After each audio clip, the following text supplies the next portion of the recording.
ባሏ እህቷን ታናሽ እህቷን ልጆቿን እንድጠብቅላት ከገጠር አምጥታ ከተማ አዲስ አበባ ሁለት ልጆቿንና የ14 ዓመት ታናሽ እህቷን አስቀምጣ ከባሏ ጋር አረብ ሀገር ሄዳ ከ3 ዓመት በኋላ ከዱባይ ስትመለስ ባል እህቷን እንደ ሚስት እየተጠቀመባት ጭራሽ እርግዝና መከላከያ አስቀብሮላት እየተጠቀመባት አገኘች። እህቷ ግን አልነገረቻትም። ከሄደች እህቷን ወደ እናቷ ከተመለሰች በኋላ እሷና ባሏ ህይወት ቀጥለው መስማማት አቅቷቸው ሲፋቱ ነው እናትየው የነገሯት። እንኳን ተፋታሽ እህትሽን እኮ በቢላ እያስፈራራ እንዲህ ሲያደርጋት ነበረ ብላ እናትየው ነገረቻት። እሷም ጀግና ናት፣ ዝም አላለችም። ሄዳ ከሰሰች፣ አሳሰረችው። 1 ወር ታስሮ በዋስ ተፈታ እና አሁን እሷ ላይ እየዛተባት ነው። እሱ ያለው አዲስ አበባ ነው፣ እሷ ያለችው አሶሳ ነው። እና እናትሽ ጋር ልጆችሽ ላኪ ስላት እናቴ ወሎ በጣም ገጠራማ ቦታ ነው ያለችው እና ትምህርትም የለም ሰላምም የለም፣ ልጆቼን እዛ ማድረግ አልፈልግም ማለች። በጣም ያሳዝናል። ህይወቷ ያልፍልኛል፣ ህይወቴን አሻሽላለሁ ብላ ወጣ። ህይወቷ እንደዚህ ገደል ሲገባ በእሱ ምን አይነት በክት ነው በማይሞት እንደው ያለ ሴት መኖር ካቃተው ስሜት መቆጣር ካቃተው ውጭ ወጥቶ አይባልግም? ሲባልግ የሚስቱን እህት ቤት ውስጥ ውጭ ወጥቶ አይባልግም?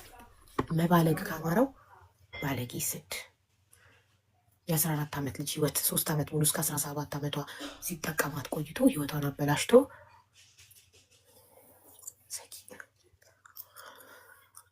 በጣም ልጅቷ አሳዘነችኝ። ይቺን ማሳዘነችኝ መሲ እህቷን ማሳዘነችኝ በጣም እና ልጆቹ ያዩ ነበር። አንድ ክፍል ቤት ስለነበረ ብር ተካፍሎ ከተፋታ በኋላ ቤተሰቦቿ ደግሞ ያናደዱኝ እንዳይገልሽ ብለን ነው አሉኝ። ያለሽ ለምን አልነገርሽም? ልክ 185,000 ብር ተካፍሎ ያላትን እንግዲህ ከአረብ ሀገር ያመጣችሁት ሀብት እኩል ተካፍሎ ከተፋታ በኋላ ነው የነገሯት። አረብ ሀገር ባል አግብታችሁ ልጅ ኖሯችሁ ነገር ግን ያው መቼም በአሁን ሰዓት ኑሮ ከብዷልና አረብ ሀገር ትዳራችሁን ለመርዳት የምትሰደዱ እህቶች በጣም በጣም በጣም ጥንቃቄ ልታደርጉበት የሚገባው ነገር ምንድን ነው? ለልጆቻችሁ ስትሉ እህታችሁን ያክስታችሁን ልጅ አምጥታችሁ እዛ ቤታችሁ አስቀምጣችሁ የምትሄዱ በጣም በጣም በጣም ከባድ ስህተት ነው እየሰራችሁ ያላችሁት ማለት ነው።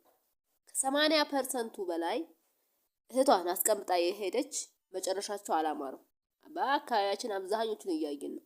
ወይ የእህቷ ህይወት ይበላሻል፣ ወይ የእሷ ትዳር ይበላሻል። በጣም ብዙ ነገር እያዩ ወይ ደግሞ የእሷና የእህቷ እህትነት ይበላሻል እና በጣም ከባድ ነገር ነው። ብዙዎቻችን ያላስተዋልነው ነገር ነው። እናንተ ያንን የምታደርጉት እህቴ ስለሆነች ልጆችን ትንከባከብልኛለች፣ በደንብ አታስርባቸውም፣ አታቆሽሻቸውም፣ በደንብ ትንከባከብልኛለች እህቴ ስለሆነች አክስቴ ልጅ ስለሆነች ምናምን ብላችሁ ያው ለልጆቻችሁ በማሰብ ነው። እሱ ልክ ነው። ነገር ግን ያንን ተከትሎ የሚመጣ በጣም ትልቅ ከባድ ሙሲባ እየመጣ ነው ያለው። የራሱን ዘመድ አንጥቶ እንዳስቀምጥ ማድረግ እና ደግሞ ከሄድሽ በኋላ በየቀኑ ልጆችሽን በስልክ መከታተል፣ ምግባቸው እንዴት ነው፣ ንጽህናቸው፣ ልብሳቸው እንዴት ነው የሚለውን በስልክ መከታተል እና ደግሞ ባልሽ የልጆቹን ኃላፊነት የሚወስድ አይነት ሰው ካልሆነ ሲጀመር ለምን ትሄጃለሽ? አንዳንድ ወንዶች አሉ ልጃቸውን በስነ ስርዓት ተንከባክበው ማዘብ የሚችሉ፣ አንዳንዶች ደግሞ አሉ ምንም ልጅ ማሳደግ የማይችሉ። እንደዚህ አይነቱ ከሆነ ባልሽ ምንም ልጅ ማሳደግ ከማይችሉት አይነት ከሆነ ጭራሹን አለመህር ነው። በቃ ልጆችሽን ማሳደግ ነው በቃ ቁጭ ብለሽ።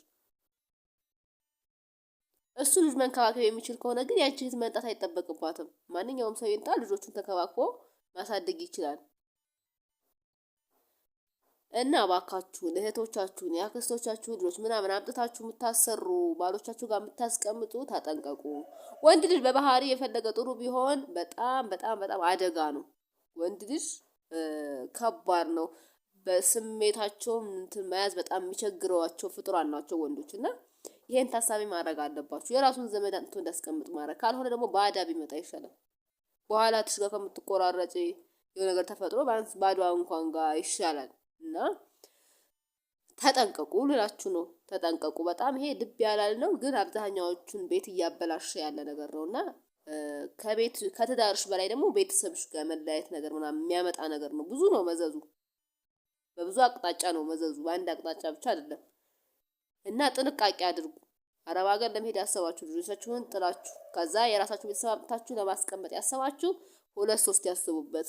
ዛሬ እኔ ባል እንዲያደርግም ጥሩ ምናምን አይሰራም። ወንድ ምንጊዜም ወንድ ነው።